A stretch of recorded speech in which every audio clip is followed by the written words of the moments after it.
factual and well-investigated stories. Look no further than Global Television. Dive deep into issues with our in-depth analysis and stay informed with our educational and interesting programs. Join us on Global Television, where quality content meets excellence.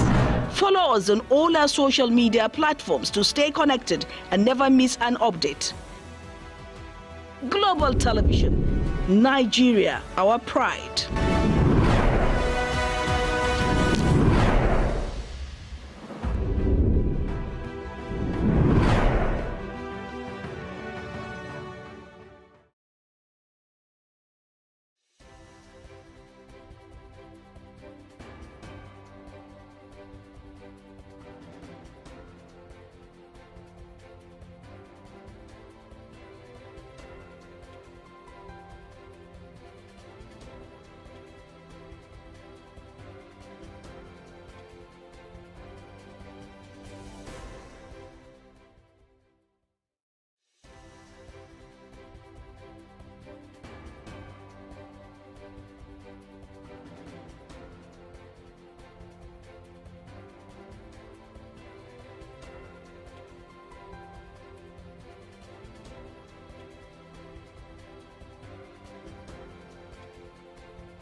On Global TV News Prime tonight, federal government launches agric empowerment program in Yobe to ensure food security. On the foreign scene, Joe Biden bows to pressure, steps down from U.S. presidential race as he endorses Vice President Kamala Harris for Democratic Party nomination. Ugandan President Museveni says anti-corruption protest organizers playing with fire. In business news tonight, federal government to bankroll conversion of 30,000 commercial buses to CNG at 45 billion naira in 90 days. And in sports, Babangida Zahal have been celebrates 29 years of polo triumphs. Hello and welcome to all of viewers in Nigeria and around the world to News Prime on Global Television, coming to you live from the nation's capital, Abuja. I'm Edika Michael. We'd like first to remind you that Global Television is on DSTV channel 365. Now the details of the news. As part of efforts to ensure food security and stimulate economic growth across the country, President Bola Tinubu has launched the Yobe State Agricultural Empowerment Program in Damaturu, the state capital. The initiative, which includes the provisions of agricultural machinery and implements, was part of the broader national strategy to revitalize Nigeria's agricultural sector. Speaking during the launch of the program, President Tinubu, who was represented by Vice President Kashim Shettima, said the program is at the heart of his administration's ongoing effort to enhance the food security, create jobs, and diversify Nigeria's economy through agriculture. President Tinubu, in a statement by the media head of the Vice President, Stanley Mocha, stressed the critical role of agriculture in national development and security, saying food is the center of security in every society. In another development, President Tinubu has extended his heartfelt condolences to the government and the people of Vietnam over the passing of General Secretary Trong, the former leader of Vietnam. In a statement issued by Special Advisor on Media and Publicity Ajuri Ngalale, President Tinubu commiserated with the widow of the late leader, Madam Noto Taiman, and expressed the profound sympathy over the loss. He acknowledged the significant influence and effort of the deceased leader in shaping Vietnam and assured the people of Vietnam of Nigeria's solidarity during this time of grief. The Federal High Court sitting in Abuja has ordered the Independent National Electoral Commission (INEC) to hold Nigeria's state governors, their deputies, and others to account over cases of electoral violence, bribery, voter buying, and conspiracy during the chaotic 2023 general elections. In an unprecedented verdict, the court ordered the commission to ensure the appointment of independent counsels to investigate cases of electoral violence and other electoral offences against the state governors and their deputies during the last year general elections. The House of Representatives Joint Committee on Finance and Petroleum Resources Upstream has vowed to deal with oil companies that failed to participate in the ongoing investigation of the loss of $60 billion inflated cash calls for the Nigerian National Petroleum Companies Limited's joint ventures agreement. Now, the Renewed Hope Youth Alliance, representing the conscious and patriotic youth of Nigeria, has issued a stern warning against participating in the upcoming protests. The group alleged that the planned protest is deployed to cause further destabilization of the country. The group said, as young Nigerians committed to peace, stability, and progress, they categorically reject the treasonous motive behind the planned demonstration. The group reminded Nigerians that they, in 2023, elected President Tinubu to drive the affairs of the country, adding that the present government is barely 19 months. The group appealed to Nigerians to give Tinubu the needed opportunity to drive needed change in the country. The acting managing director and chief executive officer of the Rural Electrification Agency, Abba Aliyu, will address key energy professionals and other top government officials on the agency's current drives towards delivering clean and reliable electricity across the country. Aliyu, who has confirmed his participation at the conference, will take audience through the World Bank approved Nigeria Distributed Assets through Renewable Energy Scale-Up Project. The Northeast Development Commission, NDDC, has summoned their contractor responsible for the project at the Ningi Phase 4 Solar Center for Maduguri, the headquarters of the commission, seeking answers regarding the progress and status of the project. The commission's managing director and the chief executive officer, Mohammed Al-Akalis, issued a directive during an inspection visit to Ningi Phase Solar Center project site. He queried the contractor for allegedly failing to meet the structure's specifications, noting that there is a need for the contractor to report to the NEDC headquarters in Maduguri to provide detailed explanations for the project delays and to rectify any anomalies. Katsina State government has announced plans to partner with both foreign and indigenous companies to establish independent power plant for domestic and industrial use. General Manager of the State Rural Electricity Board, Abubakar Mautasu, stated that the power plant, once established, will generate electricity to ensure constant power supply, benefiting both households and industrial growth. And now, the Civil Society Legislative Advocacy Center has condemned the recent removal of Senator Alindume as the Senate's chief whip, accusing the upper legislative chamber under Godswill Akpabio's leadership of stifling decent voices and undermining democratic representation. In a statement signed by its executive director, Anwar Musa, the center alleged the Ndume's removal demonstrates a trend of silencing senators and preventing them from voicing the concerns of the Nigerian people whom they are elected to serve, likening such to autocracy. And on the youth wing of All Progressive Congress, APC in Plateau State has urged President Bola Tinubu to intervene in the crisis rocking the State House of Assembly. In a press statement signed by its coordinator in just the state capital, Gwalusin Moshak, the youth demanded the prompt swearing-in of APC House of Assembly members. The group also called for action regarding the replacement of Senator Simon Lalong, who resigned as the Minister of Labour. Away from that, the Nigerian Maritime Administration and Safety Agency has confirmed that 19 crew members on a drilling rig escaped death following a fire outbreak at a facility at the Jagba field located in the oil mining Lagos 90 offshore in Delta State. Head of Public Relations of the agency, Ozagio Edward, who made the confirmation in the statement, says the agency had launched an investigation into the cause of the incident. SMA Area Command of Nigerian Immigration Service says it has received 66 trafficked Nigerians from Ghana. The 66 trafficked Nigerians arrived at the Semi-Kereke Joint Border Post Office of Immigration with 59 women, children, and 70 young men, and the 66 returnees. The area controller of the semi-command of the service, Abdullah Adamu, noted that the rescue efforts were in collaboration with Nigeria's High Commissioner in Ghana. And at the development, a senior advocate of Nigeria and a former General Secretary of the Nigerian Bar Associations, Afam Osigwe, has emerged as the president-elect in the association's 2024 election. The 2024 NBA election was held online, with voting starting at 12 a.m. on Saturday and ending at 11:59 p.m. As of the final compilation at 12:40 a.m. on Sunday, Osigwe secured 20,434 votes, defeating his closest rival, chairman of NBA Institute of Continuing Legal Education, Tobuna Rijikwe, who garnered 10,998 votes. The Nigerian police say in the last 6 weeks they have arrested 307 armed robbery suspects, 296 kidnapped and arrested suspects and the 301 homicide suspect, 176 rape and defilement suspect, and 204 suspected cultists, false public relations officer confirmed.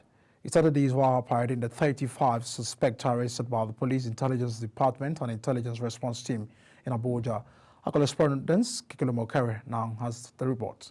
The first public relations officer, ACP Muyiwa Adejobi, says they recovered 284 firearms, 6,702 ammunition of various calibers, 107 vehicles, and rescued 97 victims. Adejobi highlighted the progress made in the force effort to combat crime in Nigeria.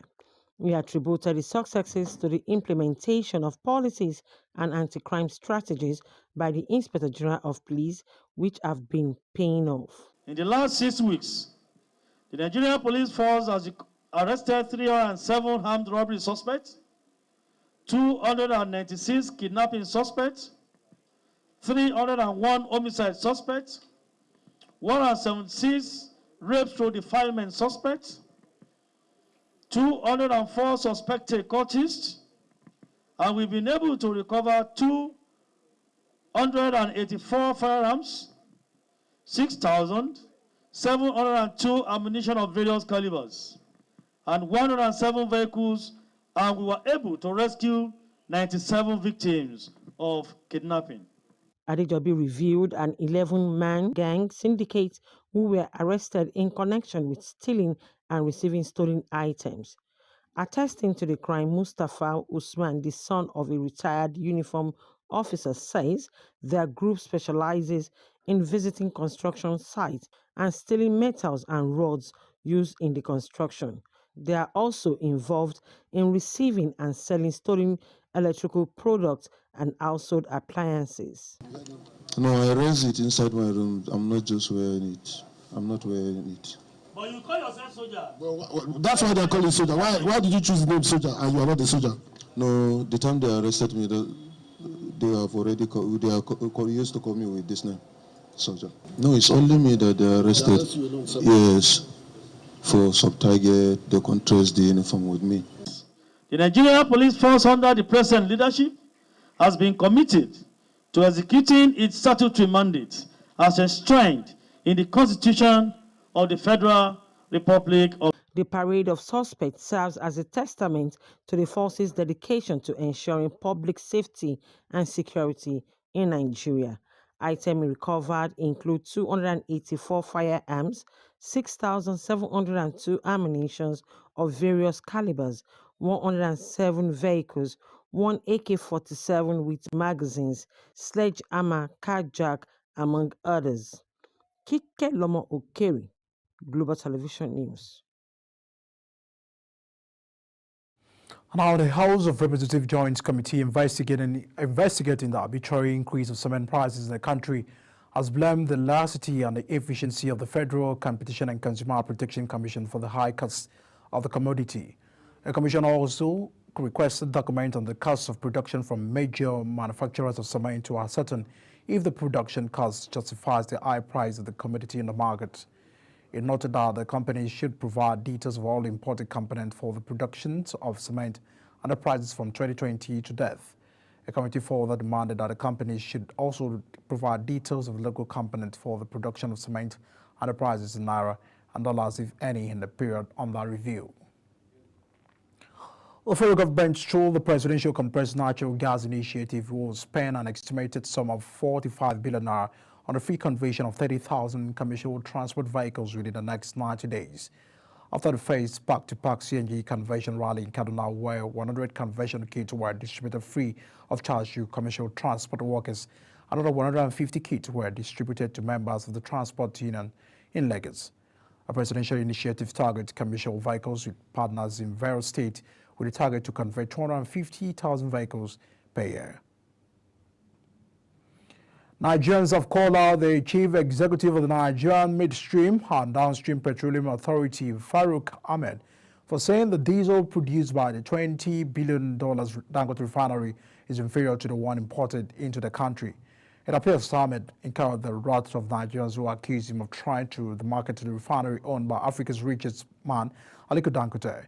Ahmed had told the Dangote refinery that the federal government would not stop the importation of petroleum products, saying Nigerians cannot depend on one refinery to feed the nation. The agency also said the diesel from the Dangote refinery is content of about 1,000 parts per million.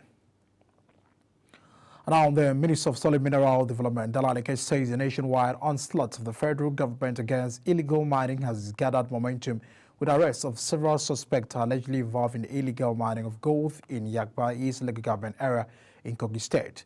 It stated that the operations carried out by the mining marshals in the Odobo Isanolo community of the local government area involved dislodging illegal miners whose activities have prevented lawfully authorities miners with licenses covering 4 cadastral units from accessing the site for over 16 years. Kikolomaya Okere has the rest of the details.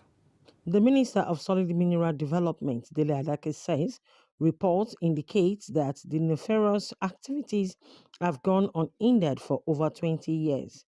The well-coordinated operations led by Commander Mining Marshal ACC Atta John Onoja resulted in the arrest of 7 suspects heading different groups of illegal miners in the area.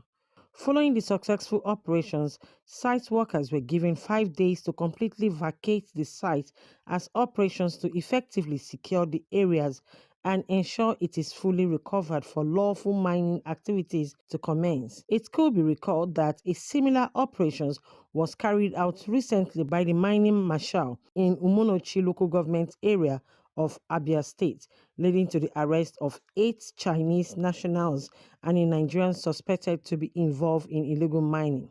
The trial of the suspects commenced last week at the Federal High Court, Abuja Division, and they were remanded in Kuje Prison until adjourned date. The Ministry of Solid Mineral Development, under the leadership of Dele Alake, says it is committed to fight the menace of illegal mining headlong and bring culprits to book. Kikolomaya Okere, Global Television News. You're watching News Prime coming to you live from Nigeria's capital, Abuja. We're on DSTV channel 365, on Star Times channel 276. Kindly follow us on all social media platforms using our Global TV NG and other handles now shown on the screen.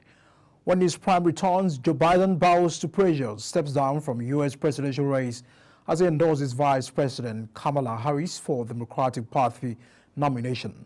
We'll bring you these and other stories right after this break. To stay with us.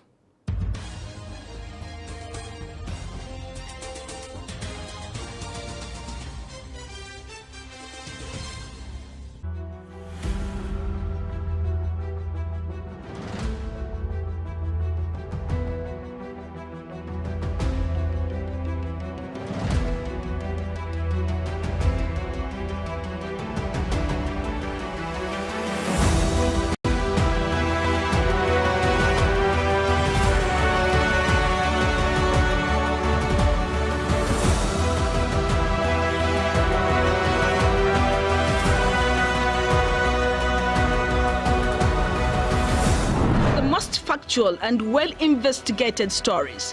Look no further than Global Television. Dive deep into issues with our in-depth analysis and stay informed with our educational and interesting programs. Join us on Global Television, where quality content meets excellence. Follow us on all our social media platforms to stay connected and never miss an update. Global Television, Nigeria, our pride.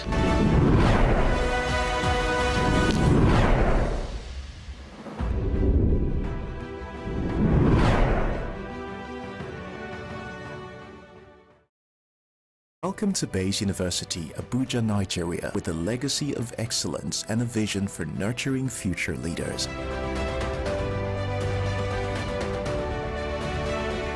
Bayes University is in a league of its own. We're all about our people, processes, and technology. Bayes is one of the highly rated universities in Nigeria in terms of product quality standards. We don't just produce graduates, but groom people into employers of labor. And it has made us understand that learning is all about 3 things. We learn, we unlearn, and we relearn. Bayes University Hospital offers a range of specialized services equipped with the latest technology, manned by a team of trusted professionals. schools. And now, our vision extends beyond our walls with the Baba Ahmed University in Kano following our lead. Join us at Bayes University and invest in your future today. Bayes University is the institution that you will get the best value for money education in Nigeria. Bayes University. Learn to live.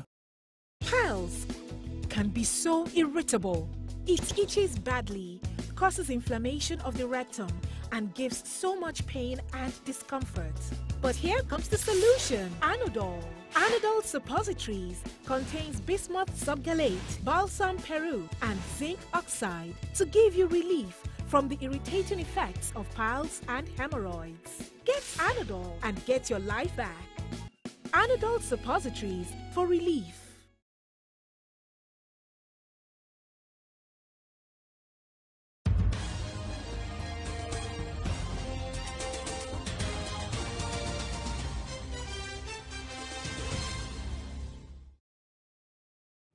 Welcome back. You're still watching News Prime here on Global Television. Now to foreign scene.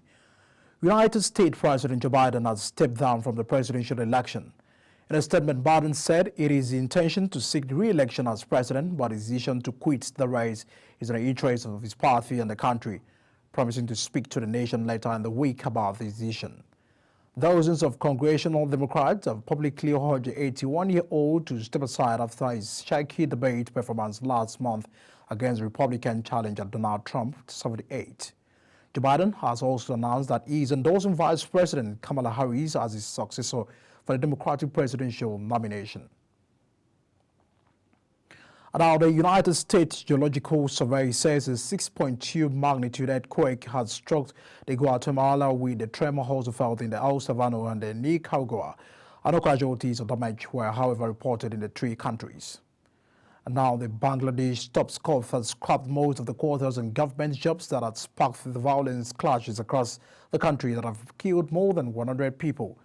A third of public sector jobs have been reserved for the relatives of veterans from the country's war for independence from the Pakistan in 1971. However, the court has ruled just 5% of the roles can be reserved for veterans' relatives. The law minister Aniso said he welcomed the verdict. It is unclear how protesters will respond, with at least one student leader calling for demonstrations to continue. And now Uganda's President Museveni has warned the protesters that they will be, in his words, playing with fire if the press ahead with plans to stage an anti-corruption march to Parliament on Tuesday. The young Ugandans have been organizing the march on social media to demand an end to corruption in government. They've been partly inspired by their counterparts in the neighboring Kenya, who organized the mass demonstrations that forced President William Ruto to drop plans to increase taxes. The protests have since morphed into the calls for his resignation. In a televised address, the Museveni warned the Uganda organizers that the planned protests will not be tolerated. The Ugandan president is accused by his critics of ruling Uganda with an iron hand since taking power in 1986, but his supporters praise him for maintaining stability in the East African nation. And now Israeli fighter jets have struck the Houthi military target near the Yemen's the port, killing at least 3 people and wounding 87. Thereafter, a drone launched by the Iranian-backed group hit Israeli economic hub. Most of the wounded suffered severe burns in airstrikes that targeted oil facilities at the power station. And now the federal government has announced that the Phase National Agricultural Land Development Authority Institute of Agribusiness and Entrepreneurship will begin operations in September this year. The Executive Secretary of Institute, Paul Ikone, who disclosed this to journalists in Abuja, explained that the establishment of the institute was to support the growth and development of agribusiness in Nigeria by transforming agriculture into a modern and appealing career path for the youth. He said the institute will be to establish in 6 geopolitical zones of Nigeria, adding that the first Institute of Agribusiness and Entrepreneurship will begin activities in Abia State in the next 2 months. The Council for the Regulation of Engineering in Nigeria has expressed concern over the incessant building collapse in the country, stating that Nigeria cannot investigate such incidents. President of the Council, Professor Sadiq Abubakar, stated that the building collapse is not peculiar to Nigeria, but the country's inability to investigate and prosecute those responsible is a major challenge. The president of Dangote Group, Aliko Dangote, has claimed that substandard petroleum products are being imported into the country and sold to unsuspecting Nigerians. Dangote made the claim during a visit of the leadership of the House of Representatives led by our Speaker Tajuddin Abbas and his deputy Benjamin Kalu to the Dangote refinery in Lagos State.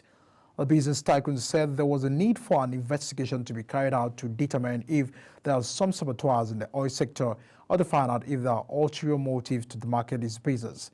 He also said the best way to determine the quality of product being imported and sold to Nigerians is by going to the filling stations and buying and testing them. And out of sports tonight, Nigeria's foremost polo club, the El Amin, celebrated another milestone of dominance in Nigeria's scene for 29 years. They just concluded 2024 Mina Polo Tournament, a tournament which was hosted by the Niger State government, pitched most of the biggest names in Nigerian polo, an impressive assemblage of teams from across the country, which was unique in many ways. The United States came from 16 points to avoid one of the biggest shocks in basketball history in a dramatic 101-100 victory over the South Sudan in London. The South Sudan led 58-42 in the second quarter before taking a 14-point lead into the break in an Olympics warm-up games on the O2 Arena. The USA went on a 16-0 round to end the third quarter with a 5-point lead, but South Sudan battled back to go 1 point ahead with 20 seconds remaining. LeBron James hit a crucial layup to put his side ahead by 1 point with 8 seconds to go, and the South Sudan could not hit a later win. Now, 6 days after Lionel Messi's angle swelled to nearly twice its size during the Copa America final, the Argentine legend made a surprise appearance at the Inter Miami game to accept a plaque commemorating his 45th major title win for both club and the country. Among Messi's 45 triumphs is a historic achievement of bringing Inter Miami its first piece of hardware last year, winning the league's club. And out to seeing federal government has launched agribusiness power. But to wrap up the news, let's take a look at the top stories. President Tinubu has condoled Vietnam over the death of his former presidents. On the foreign scene, United States President Joe Biden has finally bowed to pressure, stepping down from the presidential race while endorsing Vice President Kamala Harris for Democratic Party nomination. And in sports, Babangida's El Amin have celebrated 29 years of polo triumphs. And that's the package on News Prime coming to you live from Nigeria's capital. We're on DSTV channel 365 and StarTimes channel 276. Kindly follow us on all social media platforms using Global TV NG and other handles now shown on the screen. I'm Edika Michael. Many thanks for staying with us and watching News Prime. See you again.